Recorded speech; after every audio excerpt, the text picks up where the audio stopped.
abyss. The bustle of evacuation spread across the Nanfirth like an anthill disturbed. The great aerorships groaned in the storm swell as anchors were driven into her hull and diode lumens fixed to her flanks, glowing sickly green in the rain. Chains clanked, rivets shrieked as they were hammered home. Men worked until their hands bled. Every plate that could be bolted down was secured, every hatch sealed. The gas helm of the 3rd Company moved to their stations. Floodguard tactical squads took positions along the outer rim, bolters mag-locked and firing arcs measured with iron precision.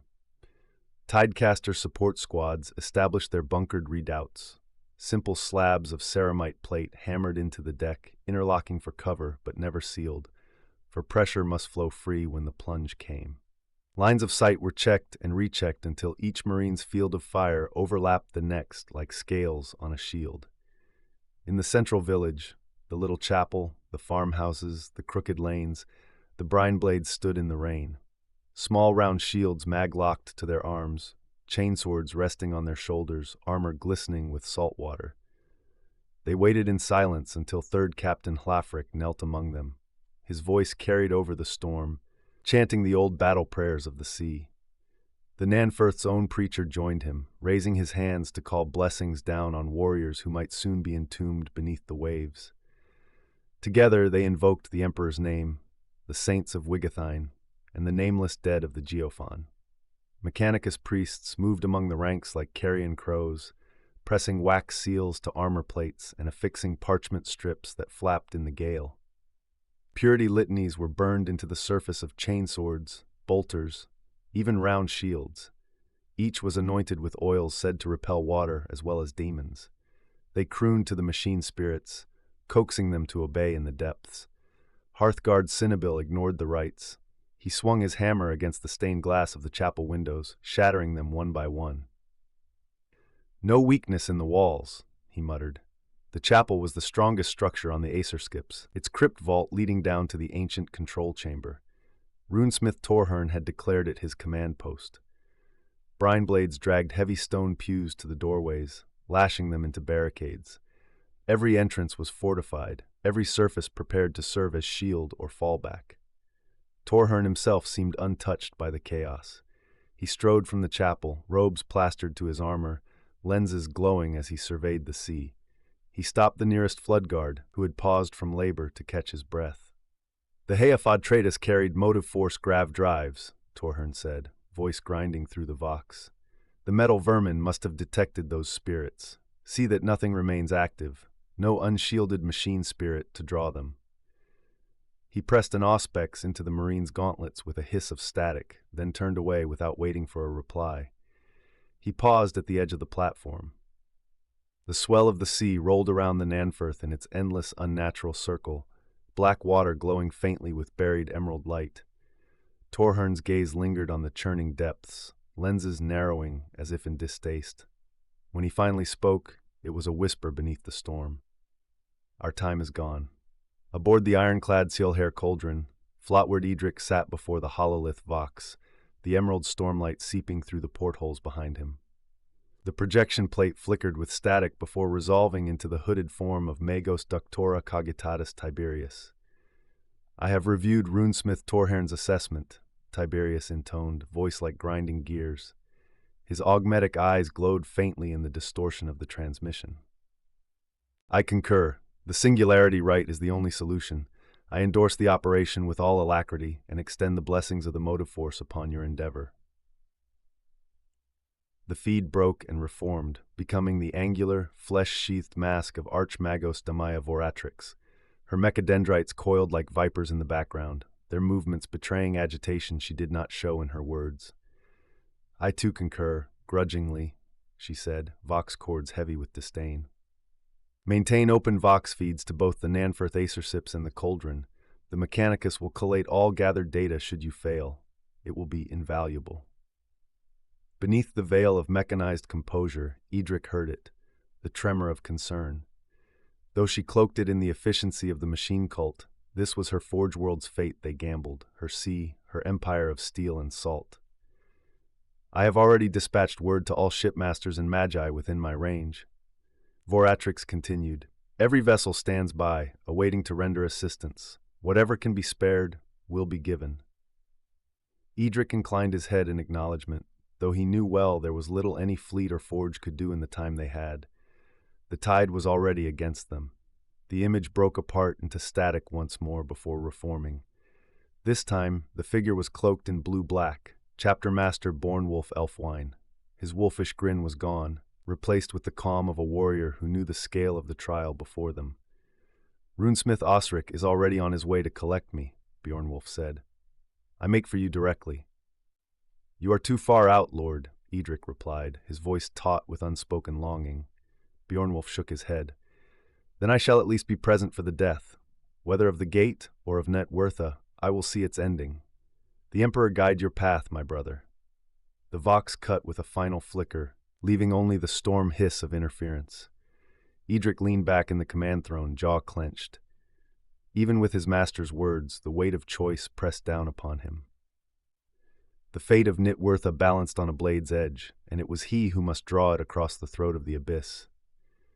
Edric lingered a moment longer in the silence of the hololith chamber. The last flicker of static faded, leaving only the hum of cogitators and the storm drum of rain on steel. He sat alone in the command throne, hands clasped on the hilt of his sword, staring into the dark. No one to share command with, not this time. But it had not been the first such burden. He gave a small nod to himself, resolute. So be it. He rose and strode from the chamber, the heavy doors opening on the voice of Shipmaster Godbert, who was already barking orders with clipped precision. The Selhair cauldron was being made ready for war. Her decks groaned as the anchor chains were drawn in and rechecked, each link tested and blessed with sacred oil. Diode lumens burned harsh in the storm, casting emerald shadows on the slick iron plates. The ship's chimneys belched black steam as the motive engines roared, their great pistons beating like the heart of a beast straining against its bonds. Crewmen in oil-slick coats ran to and fro, their boots slipping on wet deck plating, voices raised in chant as they locked down bulkhead doors and sealed gaskets with pitch and resin. Gun crews checked their stations, hatches swinging open to reveal the dull gleam of macro cannon housings. Powder charges and shells were manhandled into magazines by sweating deckhands under the watchful gaze of servitor overseers. At the prow, auger arrays turned slowly, their vox horns emitting shrill, keening cries as they recalibrated against the surge. Incense burners smoked on either side, warding against the warp thoughts that always came with tampering in the deep. Godbert moved among his men like a wraith, hands clasped behind his back, eyes fixed and sharp as he corrected a misaligned loading crane or ordered another blessing on a jammed winch. He saw everything, missed nothing. The ironclad herself seemed to quiver with tension, her spirit unsettled. Chains rattled as if in fear. Steel sang under pressure. Edric stood in the doorway, cloak snapping in the sea wind, watching the preparations unfold. He could almost feel the ship's unease in his own bones. Tonight she would not fight like an ironclad of old. Tonight she would bait the abyss, and he would stand alone at her heart. Only one squad of Astartes had been assigned to the Selhair cauldron. Floodguard of the 3rd Company, tactical brethren clad in Gasthelm armor, they stood sentinel around the bridge hatches like statues wrought of green iron. Their round helms turned only slightly as Edric passed, each warrior rising to full attention, bolters locked across their chests. In the stormlight, the seaweed-hued enamel of their armor caught the glow of the lumens, shining like kelp pulled wet from the Geofon. Outside, on the rain-slicked deck, laborers strained at their task. Beastmen crewmen, horned, brutish, their backs bent under the yoke of service, heaved at chains and iron bars as the belly of a Valkyrie dropship groaned open above them. Thunder roared as the craft descended, suspensor fields flickering in the downpour, lowering a massive gravitic generator into place. The device shuddered as it met the deck with a clang that rang through the ship's bones. The beastmen bellowed to one another in guttural tones as they maneuvered the machine into position, bolting its frame to the ironclad's deck. Sparks flew, rivets hammered into place, chains tightened. Overseers in red robes stalked among them, the Mechanicus priests chanting litanies into the storm. One swung a thurible heavy with sacred oils. Another traced runes across the generator's housing with a mechadendrite tipped in solder.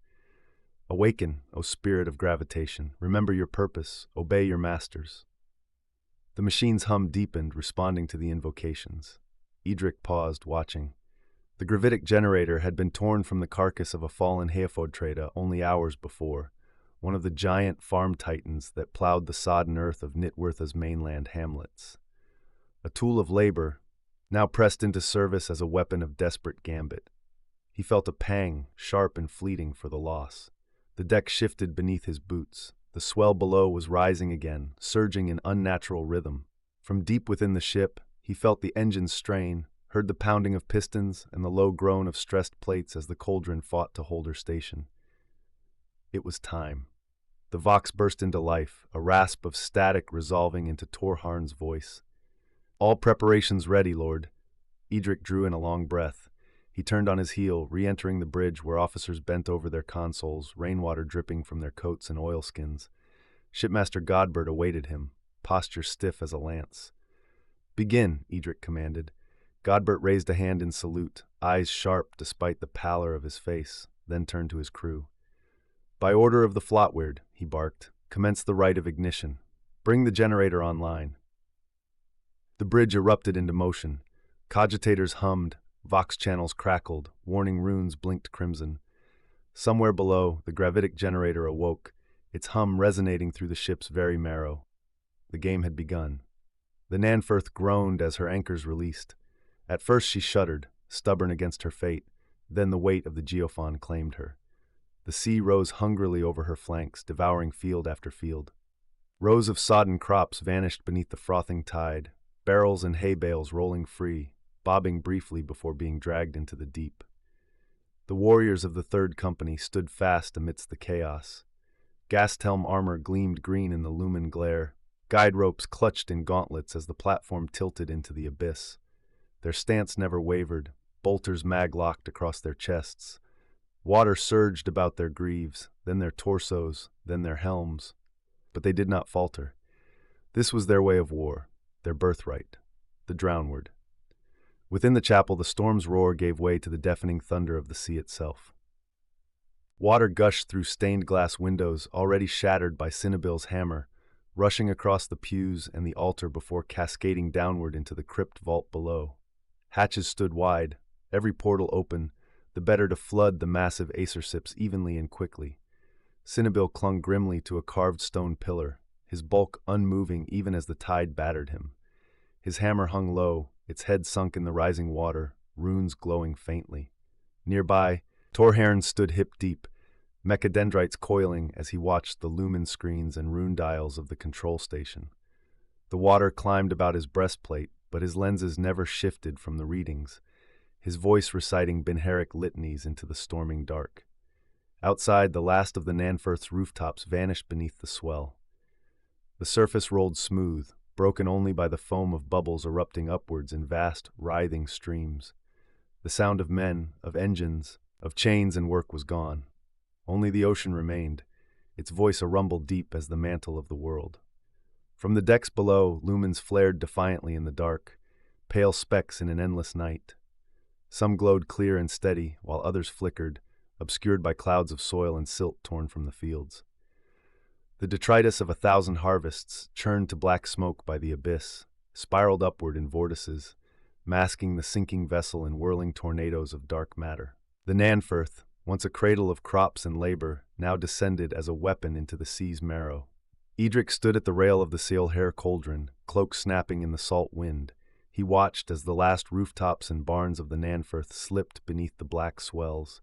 For a moment, the diode lumens strung across her decks burned defiantly, glowing like a submerged constellation. Then, one by one, they dimmed, swallowed by the abyss. The platform's vast shape dissolved into shadow and then into nothing. Only fragments remained. Floating barrels, bales of straw, shards of wood, and the shattered detritus of a farmer's life, bobbing briefly before being dragged down by the sea's endless pull. For a few heartbeats, the surface boiled with bubbles, bursting in white froth across the swell. Then even that subsided, leaving only the restless heave of the Geofon and the silence of the storm. The cauldron alone rode the sea, her iron flanks trembling against the unnatural currents. Overhead, the Valkyrie dropship hovered, turbines howling as its crews reeled in their tethers and made ready to observe, to lend whatever aid could be offered. Farther off, 3 more Valkyries of the Wigathane garrison circled the storm like black carrion crows, their wings bristling with ordnance. They circled low and slow, grim sentinels against a threat none of them could yet see. Adric nodded once, jaw set. "So it begins," he murmured. He glanced at his gauntlets, feeling the emptiness in his command. His tools were few. The sea, the ironclad, a handful of warriors, and against what? He had no name for the thing that stirred beneath. No doctrine prepared him. Only duty.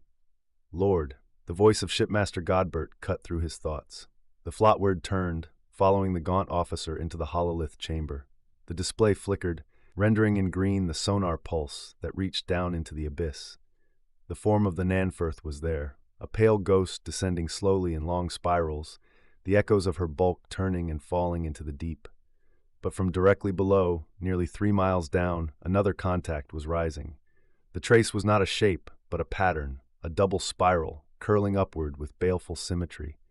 It looked, Edric thought with a chill, like the helix runes he had once seen etched across Elfstan's medical apparatus. Perfect curves of interlocked lines, rising relentlessly toward them. "Machine echoes," Godbert whispered, his hand pale on the console. "Or something living, I cannot say." Edric stared at the upward trace, feeling the hair rise on the back of his neck. It came closer with every pulse. Whatever had been buried beneath the Geofon, it was awake now. On the drowned decks of the Nanfirth, the water pressed like a mountain upon steel.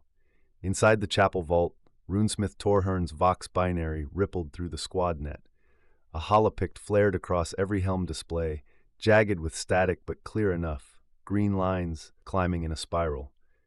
"As one you see it," Torhern said. "Unknowns rising, passing us by. They are ignoring the Nanfirth." His voice cracked with filtered vox, but it carried a note of wonder. "It is working." Cinnabil clung grimly to a stone pillar, water rushing against the ceramite bulk of his armor. He tilted his helm toward the blackened window slit, the world outside a void of shifting dark. Nothing but bubbles and the occasional flicker of gaslioma spores, rising past the hull like falling embers. His vox clicked. "Can't see a damn thing," he growled. "I'll take your word for it, runesmith." Out on the hull itself, 3rd Captain Hlafric braced against the rushing current, anchor lines taut in his gauntlets. The flood pressed at his chest plate, but he laughed, voxcaster booming across the squad net. He lifted his hammer, bubbles swirling from its haft. "The drownward dive," he roared. His men clung to their lines and answered with equal fervor, voices echoing in the pressure-crushed silence of the abyss. "Geofon Hālgengas! Fake word!" Battle cries and death oaths all the same. Hlafric checked his vox panel. "All squads, report." A litany of voices came back, blurred by static and water drag. "Brine blades. Chapel secure. Some houses still hold. Lower decks flooded. Clear. No contact. Tidecasters. Lost the storehouse and bunker too. No casualties. Access ways intact. No contact. Floodguard 1st Squad. Southern rim holding. Current strong. Line stable. No contact. Floodguard 2nd Squad. Northern arc. Nothing to report. Floodguard 3rd Squad. Contact with a large cephalopod, likely an octopus. Riding the hull, 1 mooring tether lost, cracking on the north rim, damage minor. "Give the beast my regards," Hlafric replied, a grin in his tone.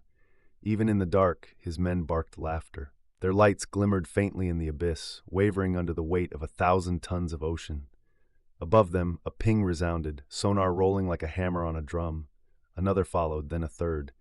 Distant thunder echoed through the water, shaking loose clouds of silt.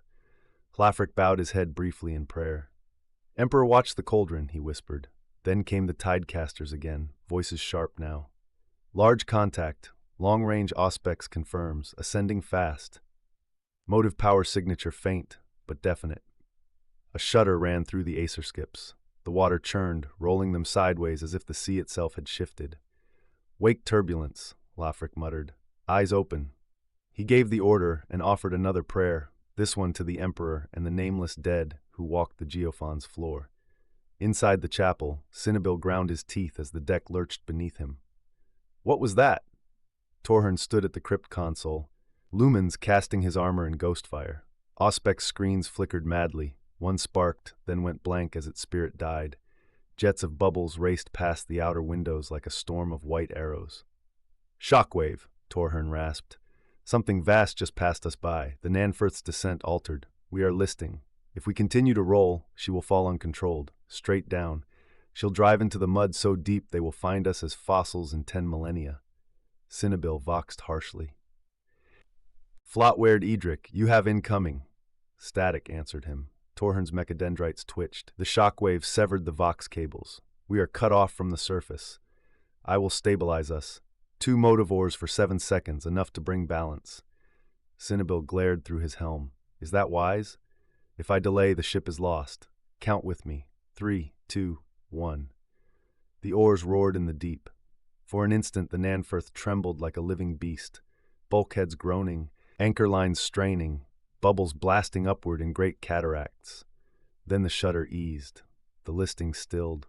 The massive acersips steadied once more, and the controlled descent resumed into the black. On the bridge of the Sheol-Here cauldron, Flotward Edric leaned against the hololith table, eyes fixed on the rising green echoes. Rain hissed against the armored glass of the viewing ports, thunder rolling across the sea outside. Range? Shipmaster Godbert demanded, his voice sharp as a knife. The Auspex man's hands trembled over the brass runes, eyes wide in the lumen glow. Closing, 2 miles and rising fast. Godbert turned, his pallid face creased. These things are mechanical? Edric's lips were a grim line. Apparently so. Godbert wasted no time. Electrostatic discharges! Fry them! Deep within the cauldron, relays clanged and servitors screamed Binheric. A moment later, the sea itself lit like lightning. Streaks of white-blue fire lanced down through the depths, turning the black water into a boiling cauldron. Crew flinched as the ship's hull vibrated with the discharge. At first, nothing. Then a glow answered. Emerald, unnatural, far below. Range closing, called the Auspex man again, sweat on his brow. Godbert snarled. Depth charges, fire! Macro shells were hurled overboard with thunderous roars. The sea erupted, vast geysers towering higher than the mast as the charges went off in the depths. 3 detonations echoed hollow, dead, without effect. But the 4th, a plume rose, scattering metallic fragments into the air. Shards of silver and emerald glittered as they fell back into the waves. Fag word, the crew roared, beating the deck with fists and rifle butts. The Auspex officer's voice cut their joy short. Contacts, still rising. Range 100 meters closing. Prepare harpoon nets, Godbert barked. The order was carried out at once. Vast harpoon batteries, relics of older wars against sea leviathans, roared as they fired. Chain-linked nets unfolded into the waves, crackling with melta charges. The sea boiled and frothed as something below struck the nets with impossible force. For a heartbeat, the bridge crew held their breath. Then the chains parted, severed clean.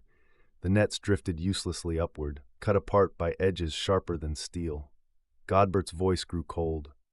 Stand by to repel boarders. Deep below the black skin of the Geofon, First Squad Floodguard clung to their guidelines, bolted fast into the deck of the drowning acersips.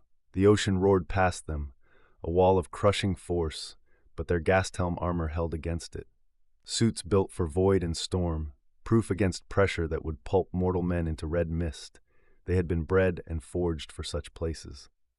Brother Britzig checked his bolter, the familiar weight a comfort in the suffocating dark. A naval pattern, adapted for extremes, its swollen cartridge line fitted with a bulbous pressure gland that ensured each round would cycle, no matter if fired into mist, ooze, or this abyssal night. He watched the gauges inside his helm, the needle flickering on the pressure dial, the hiss of compensators working overtime. Even a son of the Emperor would implode in an instant if the suit cracked, his body folded like parchment under the crushing sea. A flicker drew his gaze, something silver-green, darting in and out of the lumen glow strung along the Nanfirth's plating. The light shifted strangely, broken and dancing as if by a living thing. He glanced left. Brother Parson clung to his line, Vox seal lenses glimmering. The Marine lifted a hand in salute. To the right, Baldwulf checked his weapon, one gauntlet gripping the rope line while his helm tilted down. Neither seemed concerned. Britzig squinted. Had the hull shifted? Small plates seemed to flex and buckle under the current. His gut tightened. He clipped a drift line to his belt and edged forward, boots magnetizing against the plating. Beyond the platform's rim yawned endless blackness. The water itself was invisible, rushing past too fast to see, felt only as vibration thrumming in his bones. The deck beneath him was solid, intact. Strands of weed and detritus whipped in the current, glowing faintly where gaslioma spores had tangled in the kelp. One bundle thrashed unnaturally, a shimmer of silver caught in its heart. A fracture, he thought. If so, Torharn would want it logged. He leaned closer. Something moved. A shape scuttled at the edge of his vision, sleek, curved, wrong. He turned back, searching for Britzige's outline, but his brother was still at the far end of the squad line, steady in the dark. He checked the other side. Baldwolf was gone. Floodguard, Baldwolf, location! His Vox click came back empty, static hissing in reply. The kelp shifted again, silver glimmered. A thing emerged, sliding out of the waving fronds. It was like a sea louse. 2 curved plates, silvered and green in the lumen glow, 8 legs scissoring with insectile precision. An emerald eye glowed at its center. It darted for him with impossible speed. Instinct ruled. Britzig fired 3 bursts, the recoil hammering up his arm.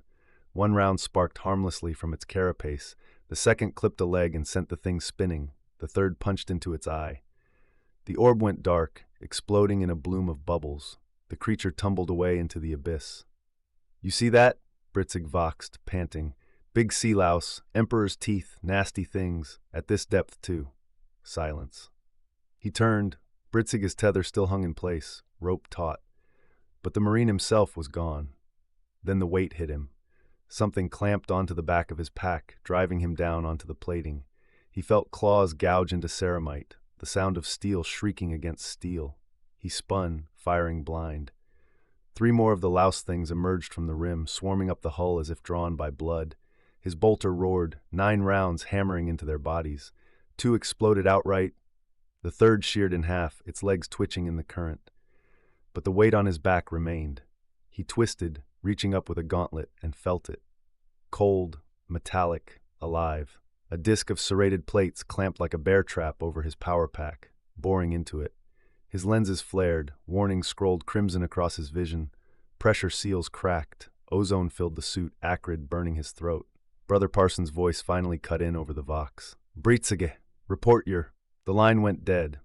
The Floodguard warrior's senses were not fast enough to register what came next. The armor crumpled, pressure rushed in. His body folded in an instant, turned to pulp within its shell. His death was silent, unnoticed by the ocean that swallowed him. Only a trail of bubbles rose where he had been. Runesmith Torharn's optics flared red as one of his cogitator screens guttered out, static hissing across the command dais. Another rune flickered and died.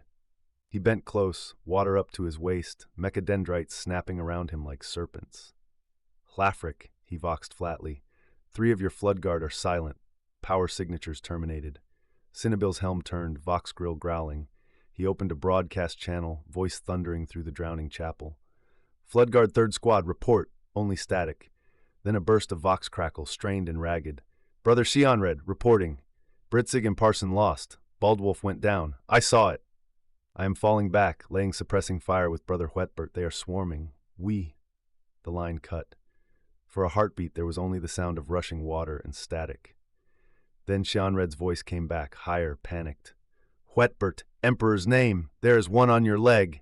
Get it off, get it!" The vox screamed, then fell silent. Cinnabil's gauntlet tightened on his hammer haft. The last sound had been unmistakable, the sharp, gut-twisting crack of armor folding under pressure. The hiss of rushing sea as another brother imploded.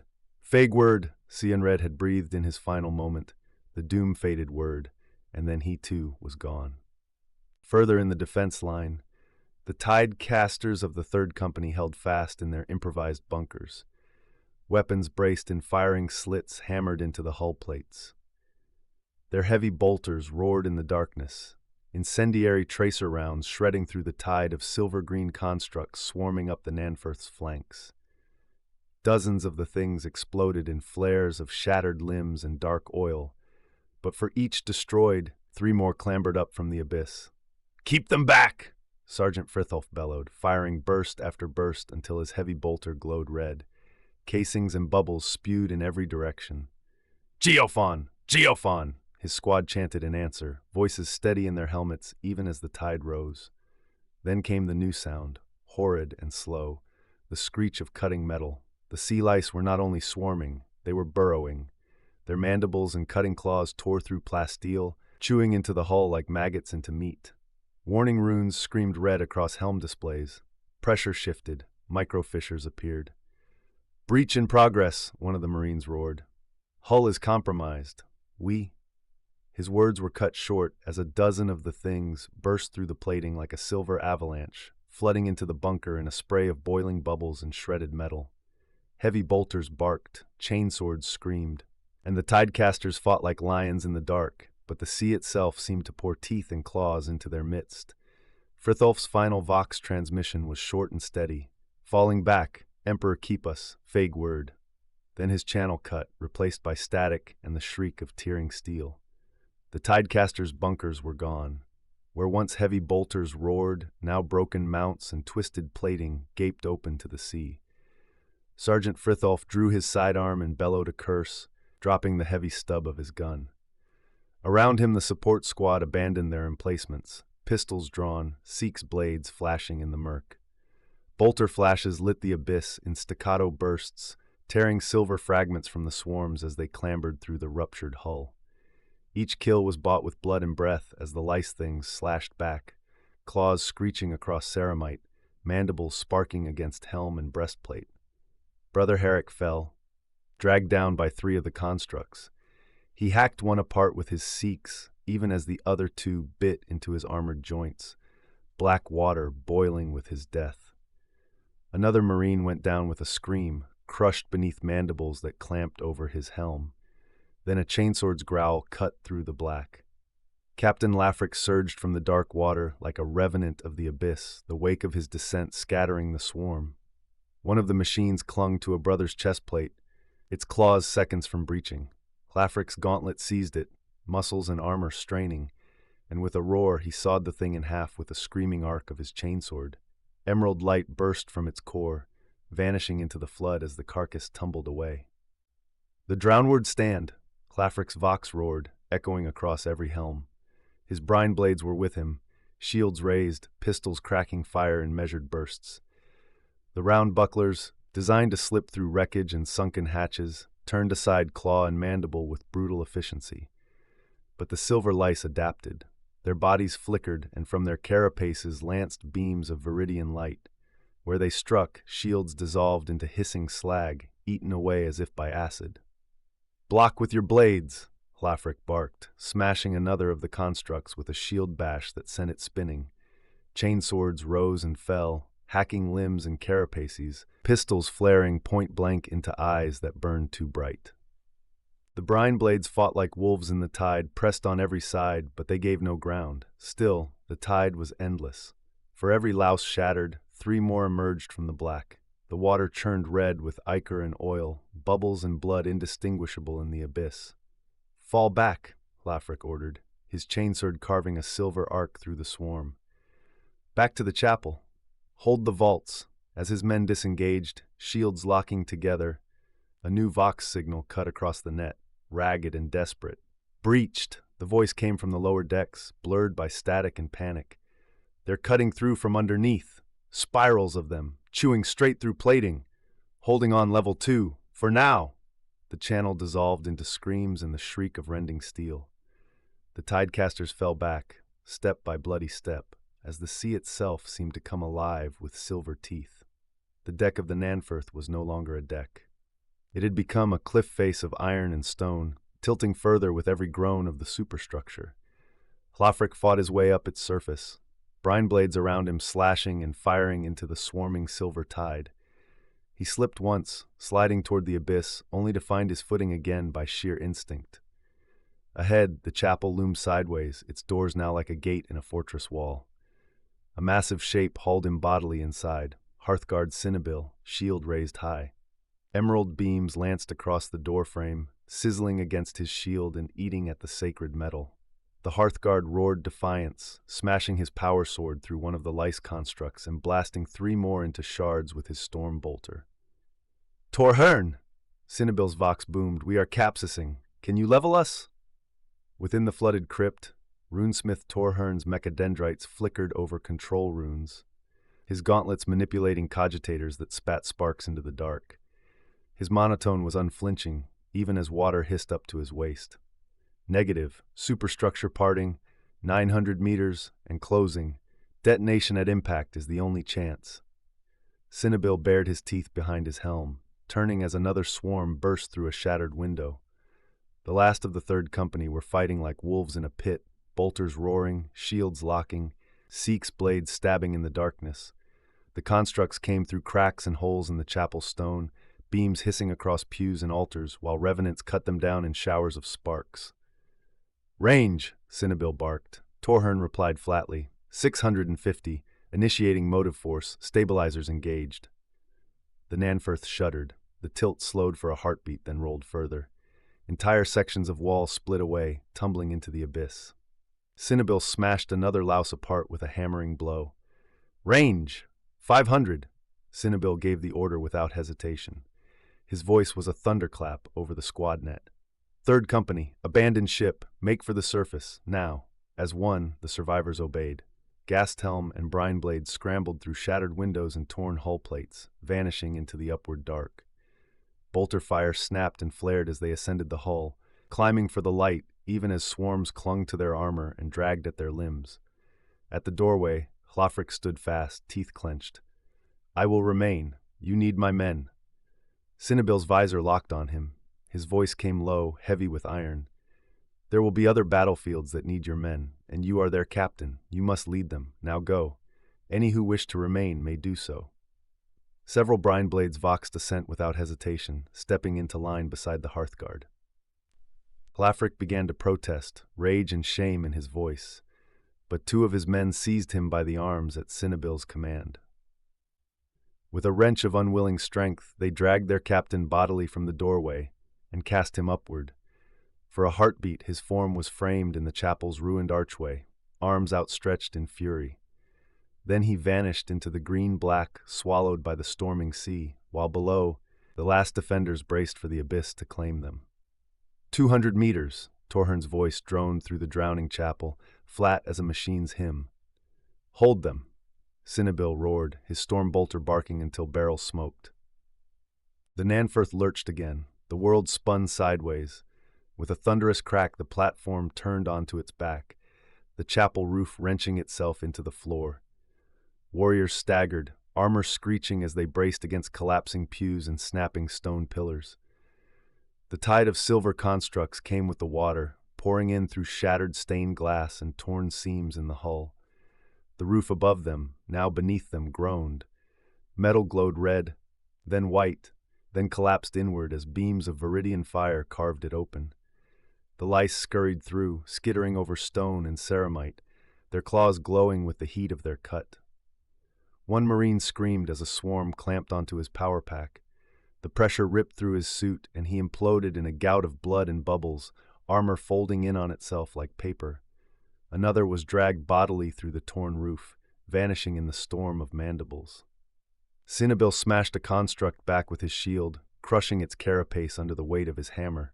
Sparks spat into the dark as he bellowed a war cry. Geofon, take you, wretched things! He turned, too late. A half-dozen scurried from the upturned stone beneath his boots, claws scrabbling for weak seams. Then the light changed. The chapel, half-ruined, filled with an emerald glow, not the sickly lumen of their lamps, nor the silver of their enemies' carapaces. This light was vast, primal. Through the torn hull they saw it, growing brighter, the very sea itself igniting. The gate below, the dolmen wound in the world's marrow, was rising to meet them. Cinnabil laughed harshly, vox crackling.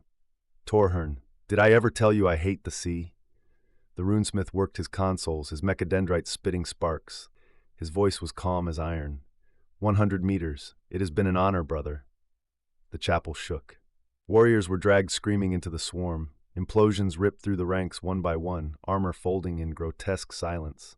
The constructs scuttled over pews, over shields, over the dead, unstoppable. 50 meters, Torhern intoned. Cinnabil raised his shield, bloodied, battered, glowing beams melting its edge. He raised his hammer one last time. Geofon Hālgengas, they cried. Voices joined in the rising dark. Then came the detonation. The motive ores overloaded. Pressure and gravitation collapsed inwards. The Nanfirth vanished in a blinding flare of emerald light. For a heartbeat, the abyss became a star, green fire devouring steel and stone and Xeno's machine alike. Then all was silence, the sea collapsing inwards, the Geofon boiling as if the ocean itself had been cut open. On the storm-lashed surface, the Chulhir cauldron trembled like a beast in its death throes. The old ironclad sagged lower in the waves, green fire flickering beneath her hull as the Nanfirth detonated far below. The sea itself shuddered. On the bridge, Flotward Edric fought like a man possessed. His bolt pistol barked, exploding a construct into shards of glowing silver. He cleaved another in half with his power sword, the runed blade glowing faintly as it hissed through carapace and mandible. "Damn you things," he spat. "The curse is lost in the storm." For the moment the bridge was clear, but the cost was plain. A motive force engineer slumped dead in his station, his back split open where claws had torn through plate and flesh alike. Another lay crumpled by the Vox pulpit, last pistol still locked in a death grip, his chest a ruin. The stink of scorched flesh and ozone filled the air. Shipmaster Godbert stood bloodied at the command dais, his greatcoat burned through in a dozen places. He dragged the corpse of a junior officer from the helm console with one arm and slammed the controls with the other, forcing counter-flood valves open. Warning claxons bellowed as compartments below filled with seawater to balance the ship.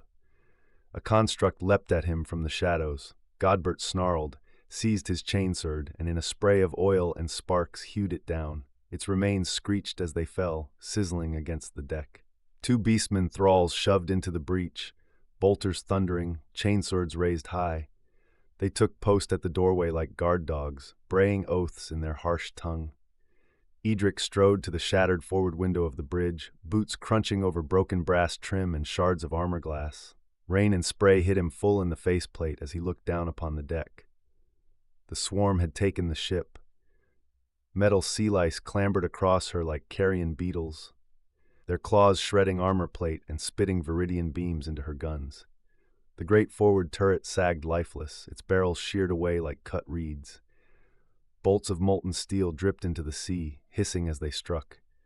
A Valkyrie screamed low overhead, turbines howling, its assault cannons ripping into the swarm with streams of tracer fire. Dozens of constructs disintegrated under the strafing run, fragments cast into the waves like broken scales. But more came, crawling up from the sea's edge. Wiggith and crew held fast at the quad heavy bolter emplacement near the prow. Brass shells rattled across the deck in rivers, casings rolling into the sea until the scuppers ran golden. The guns chattered, chewing through the attackers, but still the silver tide climbed higher. The cauldron lurched violently, sliding to port. She did not recover this time. Bulkheads groaned and beams snapped like bones. From the Vox transmitter came screams, garbled prayers, and the unmistakable roar of rushing seawater flooding in. Godbert staggered to the Vox station, seizing the receiver in his scorched hands. His voice was raw, broken by static and pain. "Abandon lower decks. Seal bulkheads if you can." The men on the bridge exchanged grim looks. The cauldron was dying. Edric met Godbert's eyes. The Flotward's nod was slight but final. Godbert straightened, spat blood onto the deck, and gave the only order left to them. "Course 102. Make for the shore." He slammed the lever forward, voice cracking into a roar. "We will beach her." The ship turned slowly, stubbornly, her wounded heart still beating. Black smoke poured from her stacks as the engine strained, driving her battered hull toward the unseen coastline. The cauldron would not die in the deeps. She would die on her feet. A sudden crash split the night as a wall of spray engulfed the Chulhir cauldron. From the boiling sea, a tendril of metal erupted, thick as a mast, plated in living silver.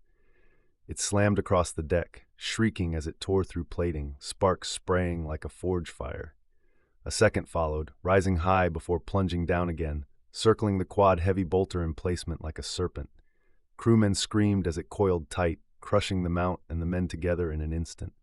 With a lurch of impossible strength, the tendril heaved the entire emplacement up. The crew still trapped in its grasp and hurled it into the Geofon. A Valkyrie gunship screamed low, autocannons blazing, stitching fire across the construct's hide. For a heartbeat, it seemed to recoil. Then a viridian beam lanced upward, washing across the Valkyrie's flank.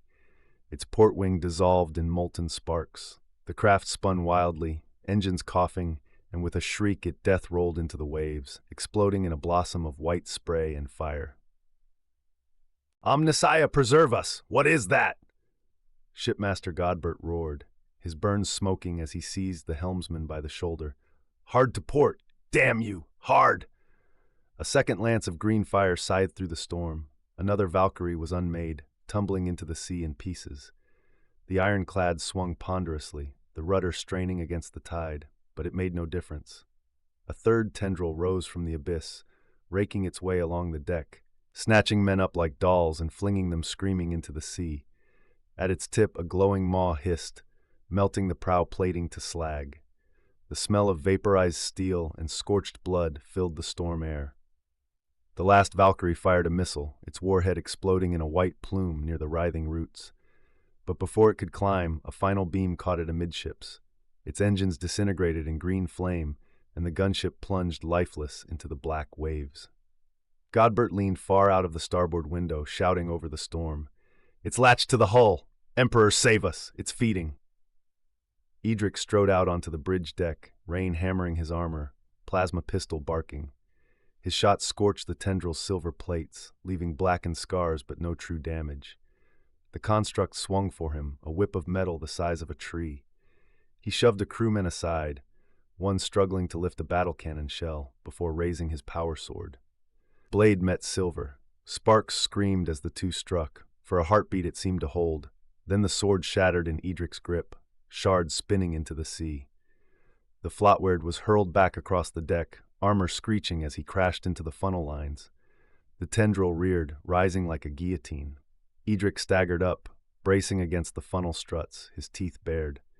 He glanced up at the towering chimney and smiled grimly. Raising his plasma pistol, he fired into the thick guide tethers. One line snapped, then another. He swung for the third, but the pistol vented steam, overloading in his gauntlet. He hurled it aside as the tendril came down once more. "Vague word," he cried, leaping clear, armor pistons screaming as he threw himself aside. He struck the deck with enough force to buckle it. The silver whip crashed down, slicing through the final tether. With a roar of tortured steel, the entire funnel tore free. The massive structure toppled, smashing down across the deck. It struck the writhing construct full force, severing one tendril and pinning another, flailing helplessly beneath its weight. The rest recoiled, vanishing into the depths under the ruin of the fallen chimney. Edric rose slowly, helm ringing, water sluicing from his armor. He drew his seeks, the blade short and brutal, and drove it into the carapace of a scuttling scarab that clawed toward him, crushing its twitching body underfoot. He staggered back into the bridge. Godbert still leaned half out of the window, staring down the length of the ship. Edric crossed to him and seized his shoulder. The shipmaster turned in his grip. His face was gone, melted to a glistening ruin. The body collapsed in Edric's arms, sliding to the deck with a heavy thud. The ironclad shuddered, her engines screaming as if the ship itself bled. The seal-hair cauldron wallowed low in the storm, her hull bleeding black into the sea. A long trail of oil slicked the waves behind her, shimmering in the lightning flashes like the spoor of a dying leviathan. Edric braced against the command dais, helm displays flickering with damage runes. The motive force drives groaned like tortured giants, their output gauges sagging red. He ran the numbers in his mind, calculating the distance to the emerald banks, the tonnage of the hull, the strain of the storm. The answer chilled him. They would not make it, not intact, not alive. The old ironclad groaned, shuddering beneath his boots. Deep inside her bones, bulkheads screamed as they buckled. The prow sagged lower, dipping so far that waves crashed directly onto the forward deck, filling the pit where the quad-heavy bolter had once stood. Water poured unchecked into the ship's belly, and from that belly they came. The lice poured upward through gantryways and companionways, scuttling over ladders and torn stairwells, flooding into the open air. For every one shattered by bolt or blade above, another 5 spilled from below. The ship must be full of them now, crawling, chewing, infesting every deck. That was why so few remained on the outer hull. Edric turned, striding for the helm. His storm cloak dragged water behind him. The helmsman, pale and bloodied, turned wide eyes up as the floatward's shadow fell across him. "Close all emergency valves," Edric ordered. The helmsman blinked, uncertain. "Lord," Edric's voice was iron, his tone final. "They are all on board now, every last one of them. We will not reach the shore." He placed a gauntlet on the man's shoulder, gripping hard enough to steady him. "We are going to make the seal hair cauldron their funeral pyre." Silence gripped the bridge. Only the groan of steel, the hiss of rain, and the distant screams from below broke it. Then the helmsman nodded, whispering a prayer to the Emperor as his hands moved over the controls, sealing the ship's arteries shut. The ironclad shook again, but now it was with grim purpose. Edric strode from the bridge, passing the two beastmen guards at the shattered hatchway. Their eyes, red in the stormlight, flicked to him, but they did not speak. He walked onto the rain-swept deck, the storm lashing around him, and looked along the length of his dying ship. The metallic sea lice swarmed once more over the upper hull, a tide of glimmering silver carapaces. They scuttled across the gantries, over the fallen funnel, up onto the shattered turret housings. The prow of the Sealhair Cauldron was already under, fully submerged as far back as the forward guns, waves washing across her with every lurch. She was drowning, and the lice drowned her gladly. "Abandon ship!" Edric's vox roared across the deck, his voice cut through the storm like a thunderclap. The order came as the first alarm screamed from deep within the hull. The engines had begun their death song, motive spirits driven past their limits, plasma conduits bleeding, turbines shrieking like dying beasts. The overload was coming. The few crew that remained obeyed without hesitation. Men hurled themselves over the side, activating flotation pods that cracked from their belts and inflated into buoyant spheres. They vanished into the storm-churned sea, bobbing like fireflies in the blackness as the ship staggered onward. Only the helmsman remained at his post, hands clenched on the wheel, eyes fixed ahead through blood and exhaustion. He did not flinch. He did not move. The two beastmen, loyal to the last, turned as the swarm came again, pouring down the deck in a living flood. They brayed a war cry, bolters spitting until the barrels glowed red, chainswords shrieking as the enemy fell upon them. For a heartbeat they stood tall against the tide. "Fag word!"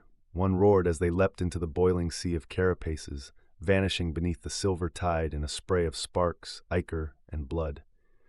Edric stood alone at the prow, lightning breaking around him, as the cauldron shook beneath his feet, her heart burning itself out. He raised his broken seeks high, and in the storm his laughter was lost to the night. The Sealhair Cauldron surged forward one final time, engines shrieking their death hymn, dragging her parasites with her into the abyss.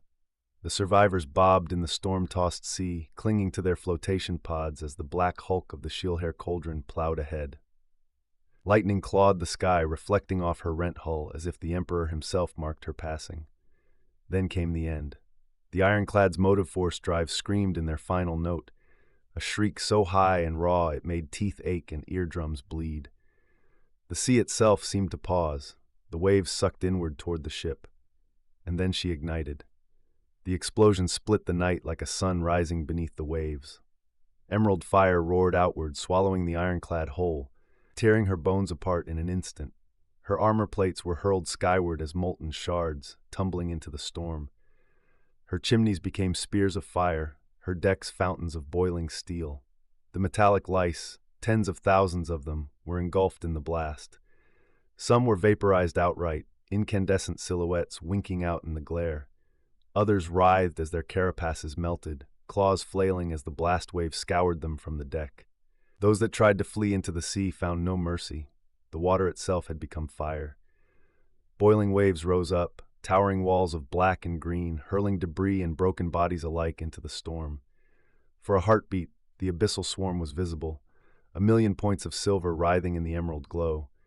And then they were gone, erased by the detonation, their glow extinguished in silence. For miles across the Geofon, the sea burned with phosphorescent light, as if the very ocean had been turned into a funeral pyre. And at the heart of it, Nothing remained of the seal-hair cauldron but a widening crater of boiling sea, and the ghost of her name whispered in the vox-net, already fading.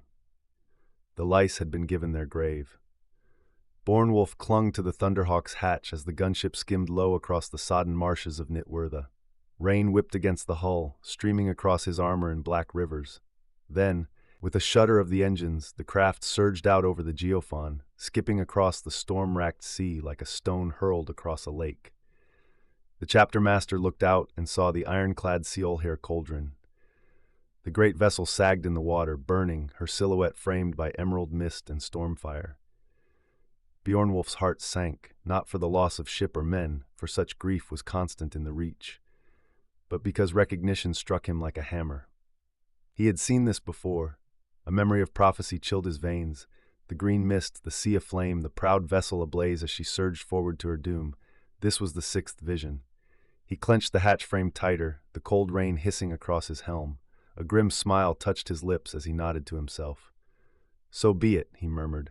One more seal broken, one more step. Only the last vision remains. The ravens. One last chance to save this world.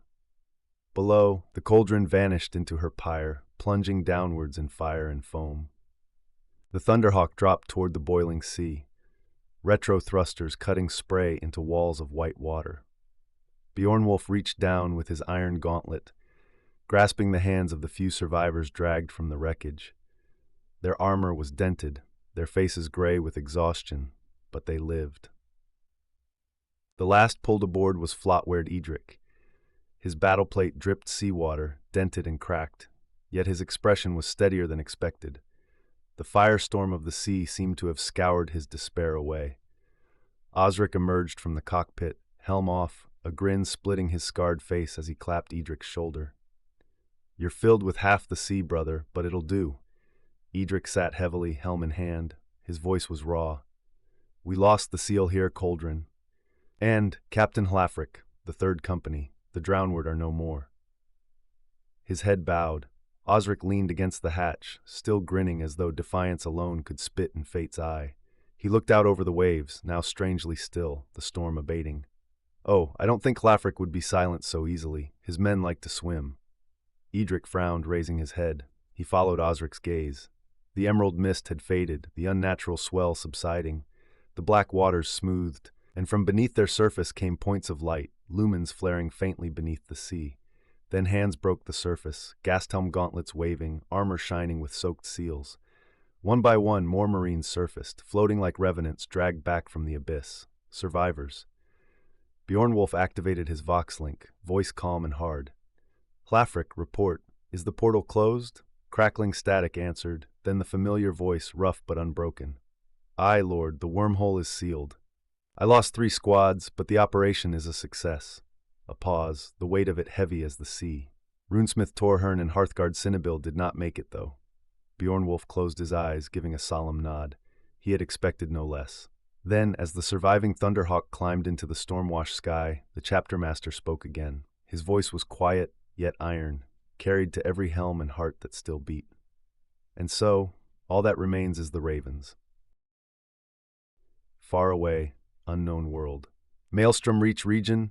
Cinnabil examined his shield. The once gleaming plate was pitted, warped, its edge melted and gouged. With a grunt, he let it fall to the sodden ground where it landed with a dull clang. He slumped down heavily beside Runesmith Torhern, who sat upon the ruin of the shattered Bathyscapium, his red optics aglow as he coaxed data from a half-repaired Auspex. 3 brine blades in battered gas-helm armor moved with disciplined precision, carrying another fragment of wreckage. They set it upright into a makeshift defensive wall, hands steady, movements habitual. Training never ended, even here. Cinnabil looked out across the desolation. The air was still, the soil lifeless, the light dim. Above, the sky was a gulf of alien stars. Their local sun was little more than a fading ember, its radiance drowned by distance. A line of crimson stars stretched across the heavens like a wound, and beneath it shimmered the faint, ghostly blue haze of the Arcana Inclusium. They were a long, long way from home. "Any ideas on what we should do?" Cinnabil asked, his voice tired but steady. Torhern did not look up from his work. 2 remaining mechadendrites held a sparking servitor skull, Its optics cracked. With a final hiss of connection, the skull flickered to life, its eye glowing red before it rose, unsteady, into the thin air. Torhern gave a rasping chuckle. "It seems, brother, we have time on our hands." Cinnabil grinned, the expression grim behind his helm, and pushed himself upright. "Then let's have a look around."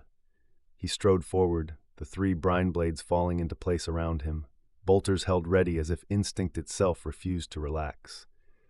Torhern sighed, whether from weariness or anticipation none could say. He rose, his robes dripping with alien dust, and followed the Hearthguard as they set their course toward the looming shapes that jutted from the horizon.